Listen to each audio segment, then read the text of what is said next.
Okay, so welcome to our class. So today we will learn uh, science form 3. Okay. So stay focused in the class. Okay. So the topic today is about open your textbook chapter 1, which is maintenance and continuity of life.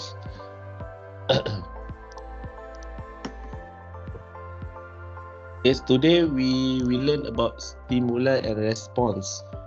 So in this topic, you will know what do you know about the human nervous system and how stimuli relate to responses in human. Okay. So Naufal, what is this picture about? What do you think? Do you know this player? Naufal? Yes, I do. Okay. Who is this? Dato Lee Chong Wei. Datuk Lee Chong Wei. So good. What he's doing? He's playing badminton with a player from China. From China. This is the dramatic game which is on. Thank you, Naufal. In 2012 in Olympic game. So, so in this topic, we will know the brain and interprets the impulse, estimate the speed of the shuttlecock, and determines the direction and the pattern of body movement. Okay, so look at the hand. Okay, try to kick out the shuttlecock, and look at the leg. Respond from the brain, and what he see. He respond to kick the shuttlecock. So the movement of shuttlecock serve as stimulus that detected by the eye. Impulse is triggered and sent to the brain.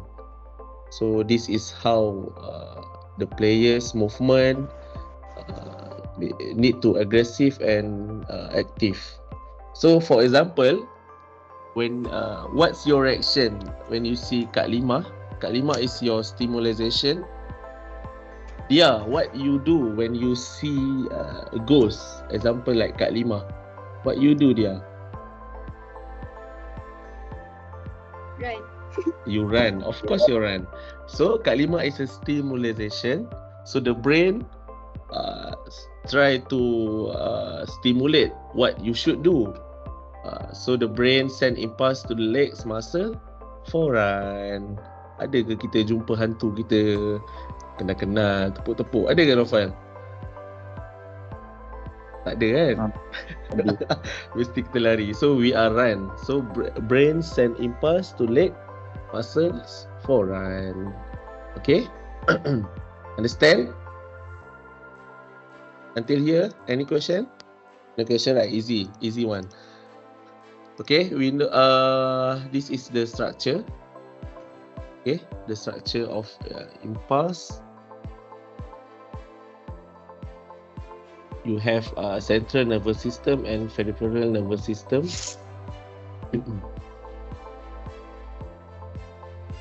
Go for next teacher, Yasmin. Okay, teacher Yasmin will explain to you the structure. Okay. So, hi everyone. Okay, so your structure of the human nervous system, so you have two, the central nervous system, which include the brain and also the spinal cord. Okay, and then your peripheral nervous system, which are your nerve. Okay, so if you see here, right, the nerve consists of two. The first one is on your face. We call them as the cranial nerves. Saraf kranium dekat muka So kalau teacher Amirul boleh tolong point to the face there, the brain, near to the brain. So you have nerves surrounding your eyes, and then the nose, and then the mouth. Okay, so those are the cranial nerves. saraf cranium. Okay, and then you have the second nerve is connecting to the spinal cord. Okay, so those are what we call as spinal nerves, saraf spina. Okay, so those connects to your body, so your legs and then your hands. So those are what we call as spinal nerve. Okay, so and then your body is actually controlled by your brain. So the brain is the master, ketua lah dalam segala badan korang. So the brain tu akan interpret all the information that you get. Contoh macam tadi Teacher Amirul dah terangkan kan. So for example, you see Kak Lima tadi and then what should you do? You're supposed to run, rasa takut and then lepas tu run kan. So all of those are actually controlled by the brains. Okay, so the brain akan cakap, takutnya hantu Kak Lima tu. So dia akan cakap macam tu. And then it will send the impulse to your effector, which is the leg muscle, for the leg muscle to run. Okay, so those are the function of the central nervous system and also the peripheral nervous system. Okay, so the next slide. Okay, so the functions of our central nervous system. Okay, the first one is to controls and coordinates organ and parts of the body. So actually this one is for your brain to control everything. For example, I said tadi, the brain is the master, right? Ketua. So your brain will actually control and coordinate. For example, yang coordinates tu macam kalau you pernah berkawat tak? Everyone pernah marching? Berkawat pernah kan? Okay, so for example, kalau you punya kaki sebelah kanan jalan, lepas tu tangan you sebelah kiri tu sepatut ke depan.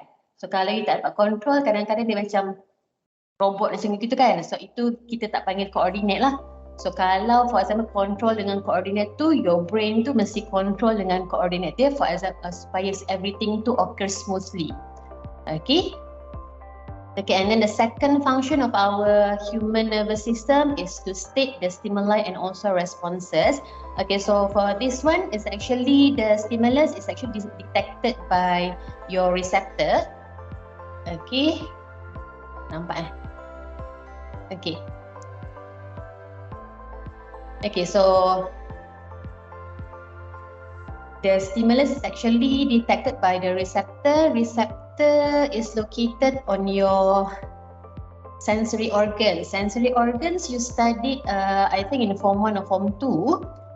Okay, so your sensory organ you have 5, right? Dia, do you know one? Can you state one? Sensory organ. So I give you one example. For example, the nose is to detect the smell. Can you give me another one?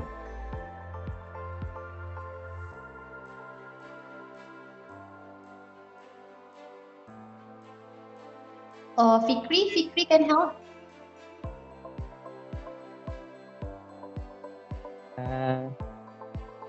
Sensory organ, tongue to detect flavor. What's that, sorry? Tongue, lidah. Ah, lidah, betul. So lidah boleh kesan apa? Sense apa lidah? Flavor. Flavor. Sweet, Betul. sour, umami and bitterness. Okay, very good, Fikri. So dia wants to try. Dah terfikir dah? Tak ada. Okay, it's okay. So it's okay. So contoh kita punya nose and then our tongue. Okay, and then our ear to detect sound and then skin to detect, for example, hotness and also coldness. Okay, itu example. Okay, so and then our eyes tu untuk detect lights lah, untuk tengok. Okay, so itu adalah kita punya stimulus yang boleh kena detect pada receptors. And then the responses tadi, so itu untuk hasilkan response yang appropriate lah. For example, kalau you nampak something yang you takut, and then you mesti lari. So itu adalah our function of the human nervous system untuk hasilkan appropriate response. Okay, so you have there the functions of the human nervous system. Okay, and then next slide is supposed to be what? Sorry.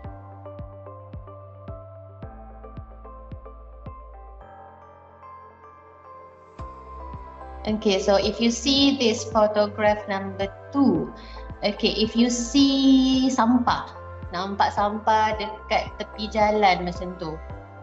Okay, supposed to be kalau nampak, you akan tengok guna mata kan? Okay, and then apa appropriate response dia? Yang belum jawab, Naufal, boleh bagi tak? Respon apa yang patut you bagi? Nampak sampah tepi jalan? Kutip lepas tu buang. Oh, very good. Kutip lepas tu buang. Okay, betul. So, itu adalah appropriate response lah.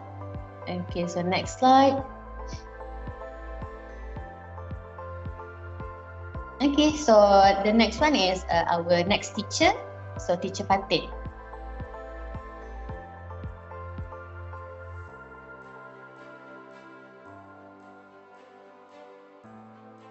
Alright, hi. So Teacher Fatih going to proceed with voluntary action. So kita ada dua jenis action, which is yang pertama voluntary action and also the second one is involuntary action.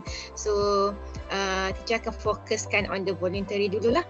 So apa yang kita boleh consider sebagai voluntary? So kita akan consider sebagai voluntary if there are conscious actions and conducted under one's will. Maksudnya kita sedar kita nak buat benda tu, bukan kita macam terkejut-terkejut, tak. Maksudnya kita sedar and otak kita fikir apa yang kita nak buat.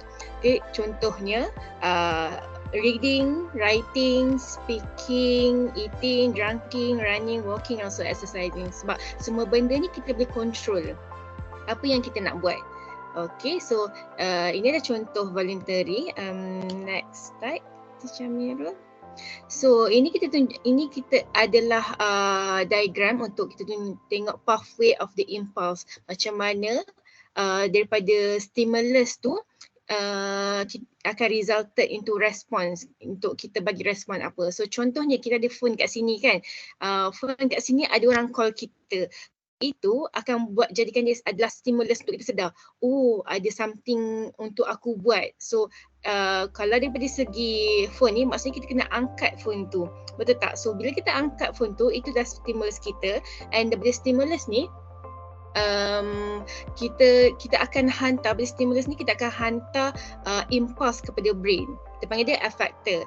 And daripada brain ni pula, untuk kita menghasilkan respons, kita akan hantar the impulse melalui muscle sensor gland, which we call as effector. Dan pada effector ni lah akan terhasilnya respon, which yang kita akan menggunakan tangan kita untuk mengangkat phone tu, betul tak? So daripada stimulus dia akan send impulse to the brain, and also nanti brain pula dia akan send impulse to the muscles untuk kita beri respons kepada sesuatu perkara itu. So ini adalah dia punya path yang penting untuk kita faham. Mula stimulus, second effector, 3 brain, 4 effector, and kelima baru response. So next slide, Teacher Amira. Untuk the next slide, involuntary, kita pass pada Cikgu Nurul. Okay.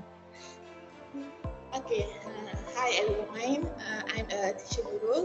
So tadi dah masuk voluntary, so sekarang kita masuk involuntary action. Apa itu involuntary action? Dia macam tindakan luar kawalan, action that occur mentally without conscious control of your thought. Macam kita tak boleh expect benda tu, dan macam kita dah faham dah, macam kita tak boleh nak cakap, kita tak boleh nak control lah benda tu. Okay, so next slide. Okay, apa yang melibatkan dalam sing sekejap.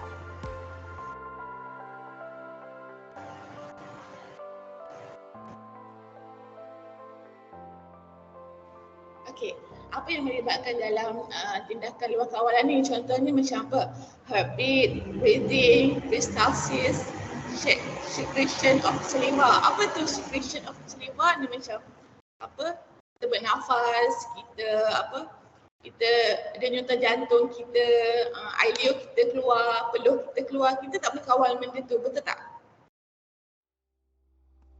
Betul tak semua? Betul kan? Okay, next. Okay, so kita akan masuk kepada Inilah contoh-contoh tindakan kawalan selain daripada tadilah. Ni yang kita kawal yang daripada saraf tunjang lah. Contoh withdrawing hand with accidental touch or a hot object, withdrawing foot when it accidentally step on a sharp object, sneezing when dust enter the doors, macam kita terpijak paku, kita cepat-cepat angkat kaki kita kalau kita sentuh barang panas, benda panas, cepat-cepat kita alihkan tangan kita, macam kita bersin dengan debu kan, kita tak boleh nak kontrol benda tu, kita cepat-cepat tutup hidung kita. Okay, next. Okay, inilah perjalanan dia lah, the pathway of involuntary action, involuntary action. So tengoklah, ada effector receptor, hot object. Mula effector receptor tu kita sentuh objek panas, so dia akan hantar direction of impulse, dia akan hantar direction kepada effector dan seterusnya kepada spinal cord. Spinal cord ni saraf tunjang lah. So saraf tunjang ni dia akan hantar kepada otak kita lah, macam tadi yang pada teacher Yasmin cakap tadi lah. Ketua kepada semua adalah otak. So bila dah hantar kepada otak, so kita akan cepat-cepat tarik tangan kita bila dah sentuh barang panas tu lah. Okay, next. Okay, so kita dah habis ke semua tajuk, semua topik, subtopik untuk maintenance of continuous of life ni. So sekarang teacher akan tunjuk revision lah, kita akan revision balik daripada awal tajuk sampai akhir dengan video lah. Okay, next. Sekejap.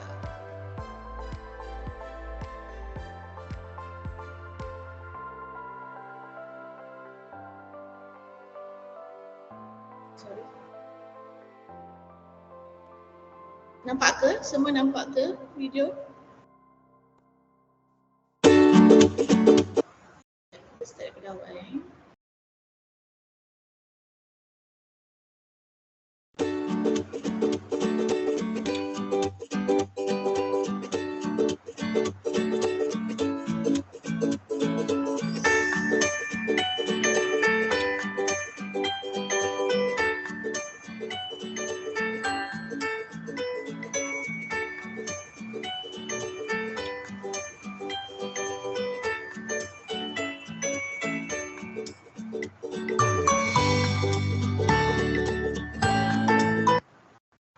Okay, so that's all from me. So kita pass kepada next teacher untuk assessment.